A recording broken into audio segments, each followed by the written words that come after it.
Good morning, everyone. Welcome to the second session of the novel The Man Eater of Malgudi. In this session, we are going to know the importance of the title The Man Eater of Malgudi. Based on the mythological story of Bhasmasura, The Man Eater of Malgudi is one of the outstanding works of fiction by R.K. Narayan. It is at once an implementation of the old Hindu parable and also a sympathetic presentation of two spectacularly contrasting approaches to life, the scantiness of both being sarcastically uncovered.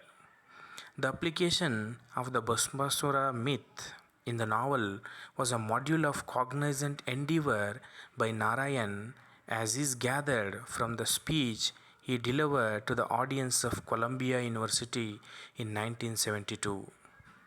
He said, at some point in one's writing career, one takes a fresh look at the so called myths and legends and finds a new meaning in them. After writing a number of novels and short stories based on the society around me, some years ago, suddenly I came across a theme which struck me as an excellent piece of mythology in modern dress. It was published under the title The Man Eater of Malgudi. I based this story on a well known mythological episode, the story of Mohini and Bhasmasura. I encode the words of R.K. Narayan.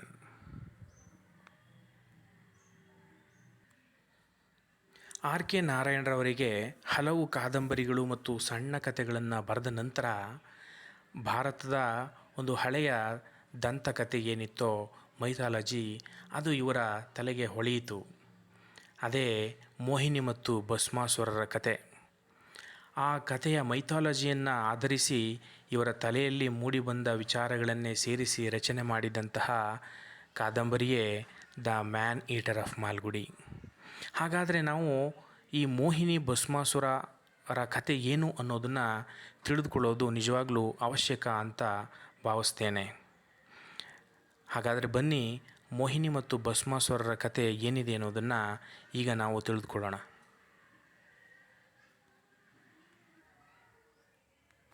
This is a story from Indian mythology, which is even relevant to the present situation. One day Lord Shiva, while applying bhasma, the ash onto his body, he found a hare and was terribly angry and threw the ball. There a demon was born named Bhasmasura. Lord Shiva assigned him a job of bringing bhasma for his application. Bhasmasura brought lots and lots of ashes for a long period. One day, he returns with empty hands, claiming the death rate has come down, no dead bodies to burn, hence no bhasma. He requested Shiva to grant him a boon, as by touching anybody's head, he could reduce them to ashes, by which all unwanted creatures will be destroyed and also get sufficient bhasma. Shiva granted the boon. As soon as he got the power, he attempted to test it on Shiva himself. Shiva was shocked. Boons can only be granted but not taken back, so the only choice left was to escape from the monster. Bhasmasura chased him. Shiva ran to God Mahavishnu and explained the situation. Mahavishnu immediately made a plan and disguised himself as a beautiful woman named Mohini. She was femme fatale. While Bhasmasura was searching for Shiva, Mohini appeared in front of him.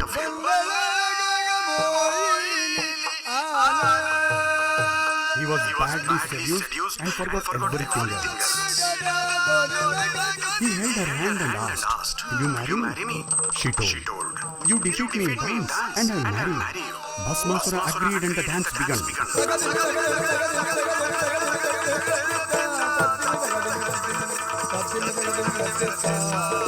Both of them went on for hours together.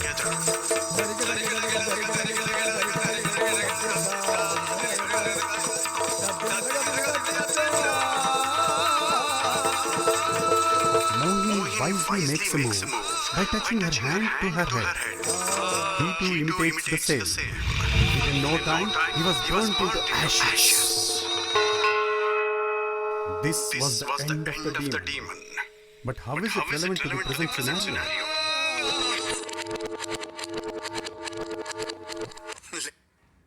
Let me explain.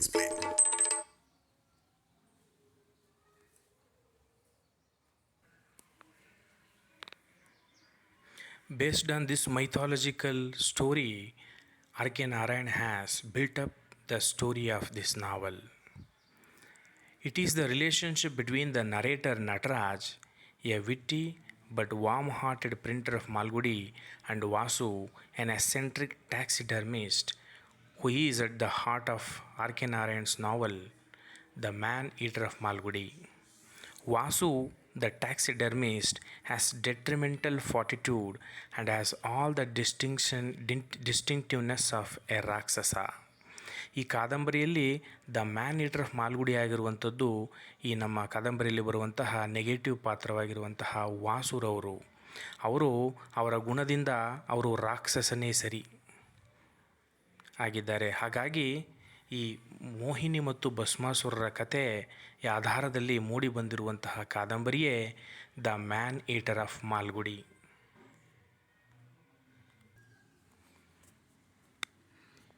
ಈಗ ನಾವು ಕಾದಂಬರಿಯ ಒಳಹೊಕ್ಕು, ಅಲ್ಲಿ ಬರುವ ಎಲ್ಲ ಘಟನೆಗಳನ್ನು ಒಂದೊಂದಾಗಿ ನೋಡುತ್ತಾ ಹೋಗೋಣ.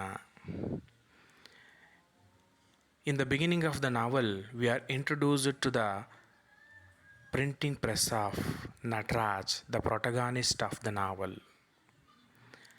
Nataraj, the owner of the press. The setting of the novel is done in Malgudi, South India. The press consisted of 2 rooms. The front room served as a parlor where the friends of Nataraj visited and took rest.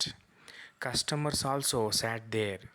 Between the press and the parlor there hung a blue curtain which served as a partition wall.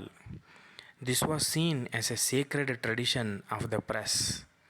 Nataraj was a simple, peace-loving and self-satisfied man. He lived in an ancient home in Kabir Street with his wife and his son Babu. ಈ ಕಾದಂಬರಿಯಲ್ಲಿ ಪ್ರಾರಂಭವಾಗ್ತಿದ್ದಂತೆ ನಾವು ನಟರಾಜ್ರವರ printing ಪ್ರೆಸ್ಸನ್ನು ಕಾಣ್ತೇವೆ. ಈ printing ಪ್ರೆಸ್ಗೆ 2 room ಇದೆ. ಹಿಂದೆಗಡೆಯ ರೂಮ್ನಲ್ಲಿ printing ಪ್ರೆಸ್ನ ಕೆಲಸವನ್ನು ನಿರ್ವಹಿಸ್ತಾರೆ, ಹಾಗೂ ರಸ್ತೆಯ ತೆರ್ಕೊಂಡಿರ್ತಕ್ಕಂಥ ಮುಂದೆಗಡೆಯ ರೂಮ್ನಲ್ಲಿ ಪಾರ್ಲರ್ನ ರೀತಿ ಹರಟೆ ಹೊಡೆಯುವ ಕೇಂದ್ರವನ್ನಾಗಿ ಮಾಡಿಕೊಂಡಿರ್ತಾರೆ. ಅಲ್ಲಿ ನಟರಾಜ್ ಮತ್ತು ನಟರಾಜ್ ಅವರ ಸ್ನೇಹಿತರು ಯಾವಾಗಲೂ ಕೂತ್ಕೊಂಡು ಸಮಯವನ್ನು ಕಳೀತಕ್ಕಂಥ ಕೆಲಸವನ್ನು ಮಾಡ್ತಾ ಇರ್ತಾರೆ. ಅಲ್ಲಿ ಆ ಮುಂದೆಗಡೆ ಇರುವ ಪಾರ್ಲರ್ನಂತಹ ಜಾಗದಲ್ಲಿ ಕಸ್ಟಮರ್ಗಳು ಕೂಡ ಕುಳಿತು ಸಮಯವನ್ನು ಕಳೀತಿರ್ತಾರೆ, ವಿಶ್ರಾಂತಿಯನ್ನು ಪಡಿತಿರ್ತಾರೆ, ಅಲ್ಲಿ ಮಾತಾಡಿಕೊಂಡು ಸಮಯವನ್ನು ಕಳೀತಾ ಇರ್ತಾರೆ. ಈ ಪಾರ್ಲರ್ ಮತ್ತು ಆ ಪ್ರಿಂಟಿಂಗ್ ಪ್ರೆಸ್ ಈ 2 ರೂಮ್ಗಳ ನಡುವೆ ಒಂದು ನೀಲಿ ಬಣ್ಣದ ಕರ್ಟನ್ನನ್ನು ಇಳಿಬಿಟ್ಟಿರ್ತಾರೆ. ಅದು ಒಂದು ಗೋಡೆಯ ರೀತಿಯಲ್ಲಿ ಕೆಲಸ ಮಾಡ್ತಿರ್ತದೆ. ಈ ನಟರಾಜ್ರವರ ಪ್ರಿಂಟಿಂಗ್ ಪ್ರೆಸ್ನ ಸಂಪ್ರದಾಯ ಏನಿತ್ತು ಅಂದರೆ, ಈ ಪಾರ್ಲರ್ನಲ್ಲಿದ್ದಂತಹ ಯಾರೂ ಸಹ ಪ್ರಿಂಟಿಂಗ್ ಪ್ರೆಸ್ನ ಆ ನೀಲಿ ಬಣ್ಣದ ಕರ್ಟನನ್ನು ತೆಗೆದು ಇಣುಕಿ ಒಳಗಡೆಯ ಕೆಲಸವನ್ನು ನೋಡುವಂತಿರಲಿಲ್ಲ. ಹಾಗಾಗಿ ಯಾರೂ ನೋಡ್ತಾ ಇರಲಿಲ್ಲ. ಅದೊಂದು ಸಂಪ್ರದಾಯದ ರೀತಿಯಲ್ಲೇ ನಡ್ಕೊಂಡು ಬಂದಿರುತ್ತೆ. ಈ ನಟರಾಜ್ ಅವರು ಒಬ್ಬ ಸಾಮಾನ್ಯ, ಶಾಂತಿಪ್ರಿಯವಾಗಿರುವಂತಹ, ಆತ್ಮತೃಪ್ತಿ ಹೊಂದಿರತಕ್ಕಂತಹ ಸಾಮಾನ್ಯ ವ್ಯಕ್ತಿಯಾಗಿರ್ತಾರೆ. ಇವರು ಅವರ ಕುಟುಂಬದವರಿಂದ ಬಂದಂತಹ ಪುರಾತನ ಮನೆಯಲ್ಲೇ ವಾಸ ಮಾಡ್ತಿರ್ತಾರೆ. ಇವರ ಮನೆ ಮಾಲ್ಗುಡಿಯಲ್ಲಿರುವಂತಹ ಕಬೀರ್ ಸ್ಟ್ರೀಟ್ನಲ್ಲಿ ಇದೆ. ಇವರ ಹೆಂಡತಿ ಸೀತಾ ಮತ್ತು ಇವರ ಮಗ ಬಾಬುರವರ ಜೊತೆ ಇವರ ಸಣ್ಣ 3 ಜನರ ಸಂಸಾರ ಆ ಮನೆಯಲ್ಲಿ ಸಾಗ್ತಾ ಇರುತ್ತೆ. Let's have a look at Nataraj's family and his ancestral house. Nataraj's house was behind the press. A road divided the press in the market road and his house in the Kabir Street. His house was an ancestral house, and the legal divisions of the ancestral property occurred during the lifetime of his father. After the death of his father, his mother shifted to Nataraj's elder brother in Madras. Thus, Nataraj, his wife Sita, and Babu became the sole occupants of the house. Though Nataraj never wanted his mother to shift, but circumstances were such that she had to shift. ನಟರಾಜ್ರವರು ಮನೆ Kabir street ಮತ್ತು market ರೋಡ್ನ ನಡುವೆ ಇರುತ್ತೆ. ಇವರ ಮನೆ ಅವರಿಗೆ ಪೂರ್ವಜರಿಂದ ಬಂದಿರತಕ್ಕಂತಹ ಮನೆಯಾಗಿದ್ದು, ಇವರ ಸೋದರರೆಲ್ಲ ಆಸ್ತಿ ವಿಭಾಗದ ಸಂದರ್ಭದಲ್ಲಿ ಇವರ ಪಾಲಿಗೆ ಈ ಮನೆ ಅನ್ನುವಂಥದ್ದು ಬಂದಿರುತ್ತೆ. ಆ ಪಾಲಾಗುವ ಸಂದರ್ಭದಲ್ಲಿ ನಟರಾಜ್ರವರ ತಾಯಿಯವರು ಇವರ ಅಣ್ಣನ ಮನೆಗೆ ಹೊರಟು ಹೋಗ್ತಾರೆ. ಅವರ ಅಣ್ಣನ ಮನೆ ಮದ್ರಾಸ್ನಲ್ಲಿದೆ. ನಟರಾಜ್ರವರಿಗೆ ಅವರ ತಾಯಿಯನ್ನು ಅವರ ಅಣ್ಣನ ಮನೆಗೆ ಕಳಿಸೋದಕ್ಕೆ ಇಷ್ಟ ಇಲ್ಲ ಅಂದರೂ ಸಂದರ್ಭಗಳಿಂದಾಗಿ ಅವರು ತನ್ನ ತಾಯಿಯನ್ನು ಮದ್ರಾಸಿಗೆ ಕಳಿಸ್ಬೇಕಾಗತ್ತೆ. ಈಗ ನಾವು let us know something about Nataraj's companions. Nataraj's friends include the poet, the journalist Sen, Shastri, who typed, printed, sewed, ruled, and binded. The Nataraj had a relationship of an employer and employee with Shastriji. As they were discussing the mistakes of the government in the parlor, a customer came in the press with the name Vasu and gave a big order. ಮೊದಲ ಭಾಗದಲ್ಲಿ ನಾವು ನೋಡುವಂತೆ ನಟರಾಜರವರ ಸ್ನೇಹಿತರಿದ್ದಾರೆ. ಅವರು ಒಬ್ಬರು ಕವಿ ಮತ್ತು journalist ಆಗಿರುವಂಥ ಸೇನ್ರವರು. ಹಾಗೆಯೇ ಶಾಸ್ತ್ರಿ ಅನ್ನುವಂಥವರು ಈ ನಟರಾಜರವರ ಪ್ರಿಂಟಿಂಗ್ ಪ್ರೆಸ್ನಲ್ಲಿ ಅವರು ಸ್ನೇಹಿತ ಕಮ್ ಎಂಪ್ಲಾಯಿಯಾಗಿ ಕೆಲಸ ಮಾಡ್ತಿರ್ತಾರೆ. ಈ ಶಾಸ್ತ್ರಿರವರು ನಟರಾಜರವರ ಜೊತೆಯಲ್ಲಿ ಅಂದಿನ ಕಾಲದ ನೆಹರೂರವರ ಗೌರ್ಮೆಂಟ್ನ ಲೋಪದೋಷಗಳ ಬಗ್ಗೆ ಚರ್ಚೆ ಮಾಡ್ತಾ ಸಮಯವನ್ನು ಕಳೀತಾ ಇರ್ತಾರೆ. ಈ ಶಾಸ್ತ್ರಿರವರು ಇವರ ಪ್ರಿಂಟಿಂಗ್ ಪ್ರೆಸ್ನಲ್ಲಿ ಎಲ್ಲ ಕೆಲಸವನ್ನು ಮಾಡುವ ವ್ಯಕ್ತಿಯಾಗಿರ್ತಾರೆ. ಪ್ರಿಂಟಿಂಗ್ಗೆ ಬೇಕಾದಂತಹ ಟೈಪ್ ಮಾಡುವಂಥದ್ದು ಹಾಗೂ ಕೆಲವೊಮ್ಮೆ ಪ್ರಿಂಟನ್ನು ಕೂಡ ಇವರು ಮಾಡ್ತಿರ್ತಾರೆ. ಪ್ರಿಂಟ್ ಆದಂತಹ ಪುಸ್ತಕ ಅಥವಾ ಆ ಪೇಪರ್ಗಳನ್ನು ಹೊಲೆದು ಬೈಂಡ್ ಮಾಡುವ ಕೆಲಸವನ್ನು ಕೂಡ ಈ ಶಾಸ್ತ್ರಿಯವರು ಮಾಡ್ತಿರ್ತಾರೆ. ಇವರು ಎಷ್ಟೇ ಸ್ನೇಹಿತರಾಗಿದ್ದರೂ ಕೂಡ ಶಾಸ್ತ್ರಿ ಮತ್ತು ನಟರಾಜರವರ ನಡುವೆ ಎಂಪ್ಲಾಯಿ ಸಂಬಂಧ ಇರುತ್ತೆ. ಹೀಗೇ ನೆಹರೂರವರ ಸರ್ಕಾರದ ವೈಫಲ್ಯಗಳು ಮತ್ತು ದೋಷಗಳ ಬಗ್ಗೆ ಶಾಸ್ತ್ರಿ ಮತ್ತು ನಟರಾಜರವರು ಮಾತಾಡ್ತಾ ಇರ್ತಕ್ಕಂಥ ಸಂದರ್ಭದಲ್ಲಿ ಒಬ್ಬ ಕಸ್ಟಮರ್ ಇವರ ಪ್ರಿಂಟಿಂಗ್ ಪ್ರೆಸ್ಗೆ ಆಗಮಿಸ್ತಾರೆ. ಅವರು ಮೊದಲನೇದಾಗಿ ಅವರ ಸಂಪ್ರದಾಯವಾಗಿದ್ದಂತಹ ನೀಲಿ ಪರದೆಯನ್ನು ತೆಗೆದು ಪ್ರಿಂಟಿಂಗ್ ಪ್ರೆಸ್ನ ಒಳಗಡೆ ಇಣುಕಬಾರದಂತಹ ನಿಯಮವನ್ನು ದಾಟಿ ಆ ನೀಲಿ ಪರದೆಯನ್ನು ಸರಿಸಿ ಒಳಗಡೆ ವಿಚಾರಿಸಲಿಕ್ಕೆ ಬರ್ತಾರೆ ವಾಸುರವರು ಒಂದು ದೊಡ್ಡ ಆರ್ಡರ್ನ ಸಮೇತ. ಮುಂದಿನ ವಿಚಾರಗಳನ್ನು ನಾವು ಮುಂದಿನ ಸೆಷನ್ನಲ್ಲಿ ನೋಡೋಣ.